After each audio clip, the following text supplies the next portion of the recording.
भगवती को मानने वालों में से एक राजा स्पर्श भी थे। वो दिन रात उनकी पूजा अर्चना में लीन रहते थे। राजा को किसी चीज की कमी नहीं थी, बस उन्हें बच्चे की ख्वाहिश थी। सालों से बच्चा न होने के कारण राजा कुछ निराश रहा करते थे। एक दिन राजा की भक्ति से खुश होकर मां भगवती ने सपने में आकर उसे 2 बेटी होने का वरदान दिया। आशीर्वाद मिलने के कुछ समय बाद राजा के घर एक बेटी पैदा हुई। बेटी पैदा होने की खुशी में राजा ने सबको दावत दी और बेटी की कुंडली बनवाने के लिए पंडितों को बुलवाया। सबने राजा से एक ही बात कही कि यह साक्षात देवी का रूप है। जहां भी इसके कदम पड़ेंगे वहां खुशियां ही खुशियां होंगी। यह भगवती देवी की भक्तन होगी। इतना सब कहकर पंडितों ने लड़की का नाम तारा रख दिया। कुछ समय के बाद मंगलवार के दिन राजा के घर एक और बेटी पैदा हुई। ज्योतिषों ने उसकी भी कुंडली बनाई और उदास हो गए। राजा ने जब उनसे उदासी का कारण पूछा तो ज्योतिषों ने बताया कि ये लड़की आपके जीवन में खूब सारा दुख लेकर आएगी। राजा ने ज्योतिषों से पूछा कि आखिर मैंने ऐसे कौन से खराब कर्म किए थे कि इसने मेरे घर जन्म लिया है। ज्योतिषों ने बताया कि आपकी दोनों बेटियां राजा इंद्र की अप्सराएं हुआ करती थीं। इनमें से बड़ी बहन का नाम तारा और छोटी का रुक्मन था। एक दिन ये दोनों मिलकर धरती की सैर करने के लिए गईं। दोनों ने ही वहां पहुंचकर एकादशी के दिन का व्रत रखा। तारा ने अपनी छोटी बहन से कहा कि आज एकादशी का व्रत है, इसलिए बाजार जाकर कुछ ताजे फल ले आओ, लेकिन वहां कुछ खाना मत। रुक्मन बाजार फल लेने के लिए चली गई। वहां उसे मछली के पकौड़े दिखे। उसने झट से उन्हें खा लिया और अपनी दीदी के लिए कुछ फल ले लिए। रुक्मन से तारा ने पूछा कि तुम अपने लिए फल क्यों नहीं लाई? उसने जवाब दिया कि वो मछली के पकौड़े खाकर आई है। तारा ने गुस्से में कहा कि तुम पापीन हो। एकदशी के दिन तुमने मछली खा ली। ऐसे खराब कर्म के लिए मैं तुम्हें छिपकली बनने का श्राप देती हूं। अब उसी जंगल में तारा की बहन छिपकली बनकर रहने लगी। वहां एक जाने माने ऋषि गुरु गोरख भी अपने कुछ शिष्यों के साथ रहते थे। उनके शिष्यों में से एक बहुत ही घमंडी था। अपने घमंड के चलते वो शिष्य कमंडल में पानी भरकर एकांत में बैठकर तपस्या करने लगा। तभी एक प्यासी गाय वहां आ गई। उसने सीधे अपना मुंह उस कमंडल में डाला और पानी पी लिया।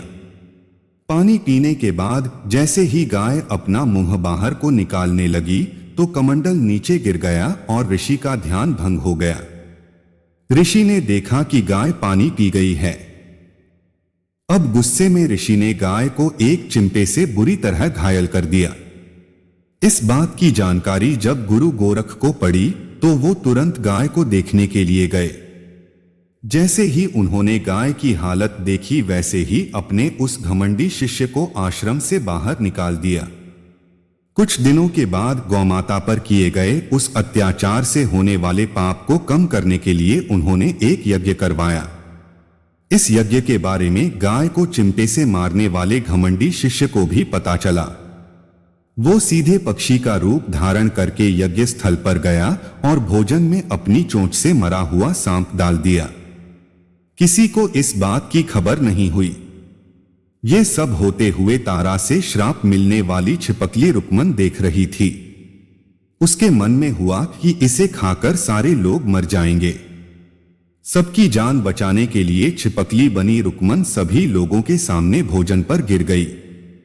लोगों ने छिपकली को खूब कोसा और बर्तन को खाली करने लगे।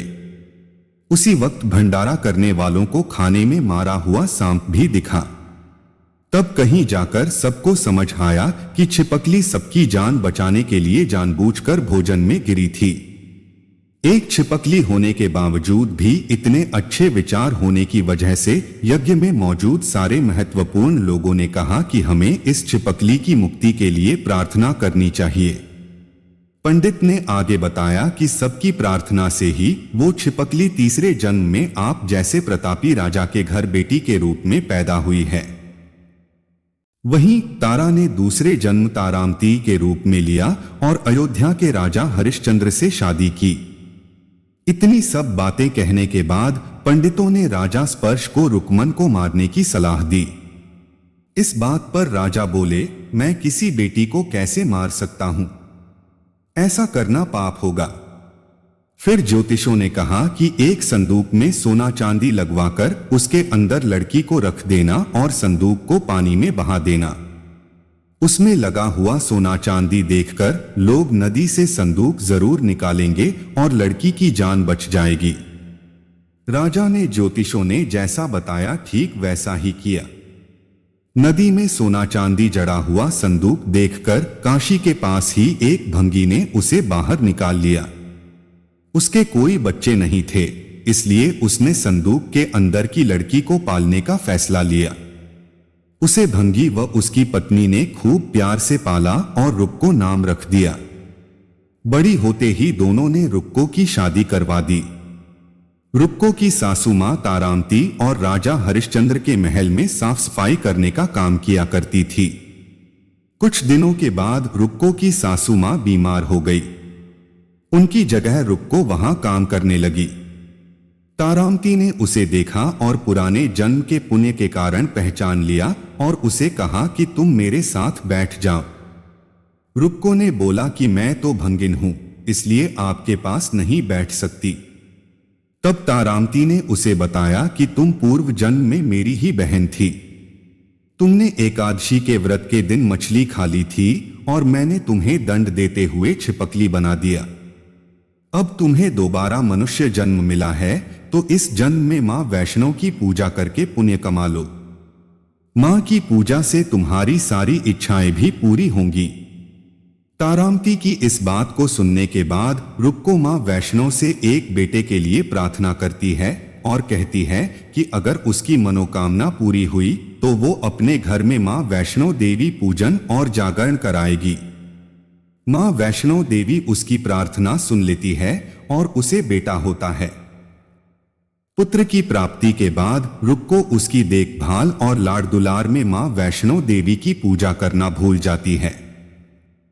ऐसा होते होते 5 साल बीत गए और फिर एक दिन उस बच्चे को चेचक यानी माता निकल आती है। बच्चे की ऐसी स्थिति देखकर परेशान रुक्को अपने पिछले जन्म की बहन तारामती के घर जाकर उन्हें इस समस्या के बारे में बताती है। तब तारामती ने पूछा कि तुमने मां वैष्णो देवी की पूजा अर्चना में कोई गलती तो नहीं की? फिर रुक्को को याद आता है कि उसने मां वैष्णो देवी का जागरण कराने का प्रण लिया था।